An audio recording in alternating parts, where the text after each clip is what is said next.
Assalamualaikum warahmatullahi wabarakatuh.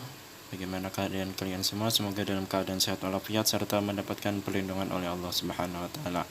Baiklah, pelajaran kita hari ini masih tentang hadis keutamaan memberi, yang mana memberi ini adalah anjuran yang sangat diperintahkan oleh Rasulullah SAW. Jadi kita akan mengetahui apa makna suka memberi. Selain itu, kita akan mengetahui kelebihan atau fadilah menjadi orang yang memberi. Maka dari itu, sebelum kita memasuki pelajaran lebih lanjut lagi, mari kita berdoa bersama-sama. A'udzu billahi minasyaitonir rajim. Bismillahirrahmanirrahim. Rabbi zidni ilma warzuqni fahma walhamdulillahi rabbil alamin. Dalam suka hal memberi atau bersedekah sangat dianjurkan dalam Islam. Gemar memberi kepada orang lain merupakan akhlak terpuji. Gemar memberi hanya dimiliki oleh orang-orang yang bersifat dermawan dan pemurah. Jangan pernah menahan diri untuk memberi dan membantu siapapun yang membutuhkan. Meskipun hanya sedikit lebih baik daripada tidak sama sekali. Jangan pernah menganggap perbuatan kecil itu. Nah, jadi dalam hal memberi ini kita sangat dianjurkan menjadi orang yang memberi, jangan sampai menjadi orang yang meminta. Dalam hal memberi juga kita tidak dipatoki apakah banyak atau sedikit. Yang penting kita adalah orang yang memberi, karena orang yang memberi itu pastilah orang yang kaya dan orang yang dermawan. Walaupun kita memberi dengan sedikit atau hal yang kecil, bukan berarti itu tidak bermakna atau tidak berarti. Karena Allah Subhanahu wa taala akan membalas sekecil apapun perbuatan yang pernah dilakukan hambanya. Karena Allah Ta'ala berfirman, A'udzu billahi minasyaitonir rajim. Faman ya'mal mithqala dzarratin khairan yarah. Az-Zalzalah ayat 7. Maka barang siapa yang mengerjakan kebaikan seberat zarah, niscaya dia akan melihat yakni balasannya. Yang mana zarah itu adalah benda terkecil yang ada di muka bumi ini. Nah, sesuatu kebaikan, apalagi kita karena membahas hal memberi, sekecil apapun kita memberi, maka insya Allah pasti akan ada balasannya dan Allah tidak akan menyalahi janjinya. Lebih baik sedikit daripada tidak sama sekali. Selain itu, kadar kebaikan seseorang bukan sedikit banyaknya, tapi seberapa pedulinya seseorang tersebut dan seberapa ingin membahagiakan orang yang diberikan bantuan atau diberi. Terutama ada rasa ikhlas yang tulus, bukan karena apapun, bukan karena minta pujian, apalagi karena sesuatu yang ingin ada tujuan tertentu.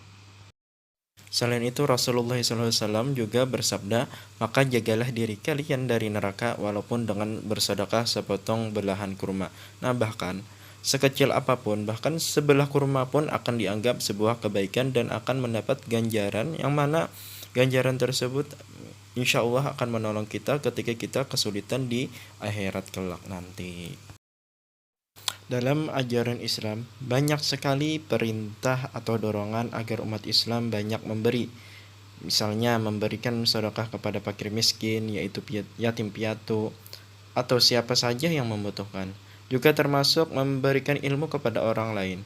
Dalam Al-Quran dan hadis, banyak sekali perintah atau dorongan agar umat Islam saling memberi.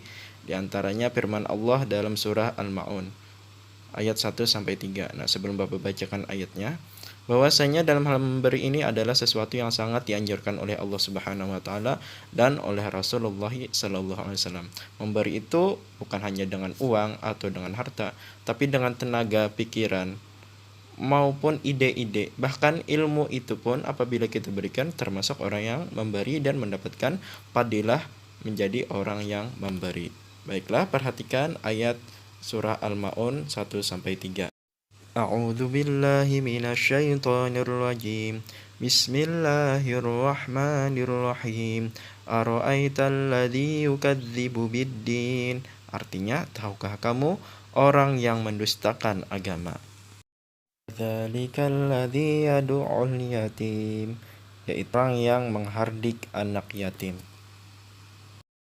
Wala yahuddu ala ta'amil miskin, dan tidak mendorong dan tidak menolong memberi makan orang miskin.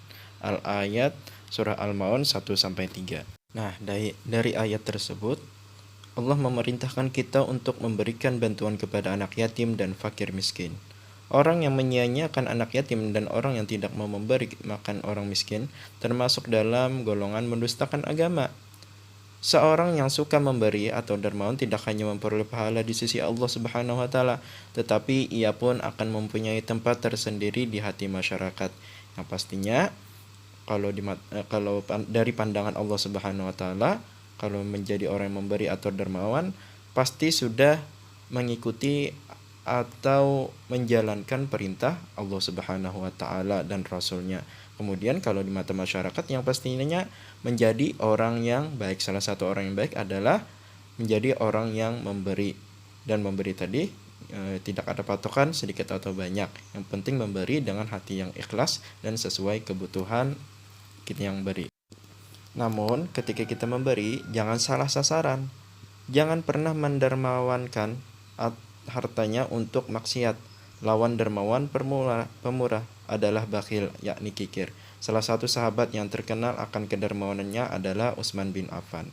Nah, jadi dalam hal memberi kita pun untuk apa yang kita beri atau sasaran, tujuan yang kita beri itu jangan sampai salah sasaran. Yakni jangan sampai ketika kita memberi, tahu-taunya benda yang kita beri atau harta yang kita beri salah digunakan. Dan itu dapat menyebabkan menjadi hal kemaksiatan kepada Allah Subhanahu wa taala. Dari itu dalam hal memberi ini juga harus ada sesuatu hal yang kita teliti. Jangan sampai salah memberi kepada orang yang salah. Kemudian lawanan dari dermawan adalah bakhil, yakni kikir. Yang mana kedermawanan ini sangat digambarkan oleh sahabat Nabi, yakni Utsman bin Affan. Yang mana Utsman bin Affan ini terkenal kedermawanannya dalam zaman Rasulullah SAW. Dan lawanan pemurah atau lawanan dermawan adalah namanya bakhil atau kikir. Nah, nanti kita lanjutkan lagi pembahasan apa itu kikir atau bakhil di pertemuan selanjutnya. Yang mana kesimpulan pelajaran kita hari ini adalah kita sangat dianjurkan oleh Allah Ta'ala dan Rasulullah dalam hal memberi, menjadi orang pemberi. Karena dalam memberi itu walaupun sedikit pasti ada balasannya. Selain itu juga jangan takut untuk memberi. Jangan takut harta kita akan berkurang. Karena matematika secara logika di pikiran kita berbeda dengan matematika oleh Allah Subhanahu wa taala. Yang mana keutamaan umat Nabi Muhammad SAW ketika melakukan satu kebaikan akan dibalas 10 pahala. Nah, jadi ketika kita memberikan sesuatu itu walaupun sedikit, insya Allah akan memberikan dampak baik juga yang besar. Terlebih lagi kita ketika memberi dengan hati yang ikhlas. Apalagi kita ketika melihat atau sekitaran kita ada anak yatim atau fakir miskin yang sangat membutuhkan pemberian dari kita. Kemudian juga jangan salah sasaran dalam memberi. Jangan sampai kita salah orang dalam memberi sesuatu. Dari kesimpulan tersebut, mungkin sampai di sini saja pelajaran kita hari ini. Semoga di pertemuan berikutnya kita dalam keadaan sehat walafiat. Semoga bermanfaat dan dapat kita amalkan dalam kehidupan sehari-hari. Bapak tutup, subhanakallah bihamdika asyhadu an la ilaha illa anta astaghfiruka wa atubu ilaik. Wassalamualaikum warahmatullahi wabarakatuh.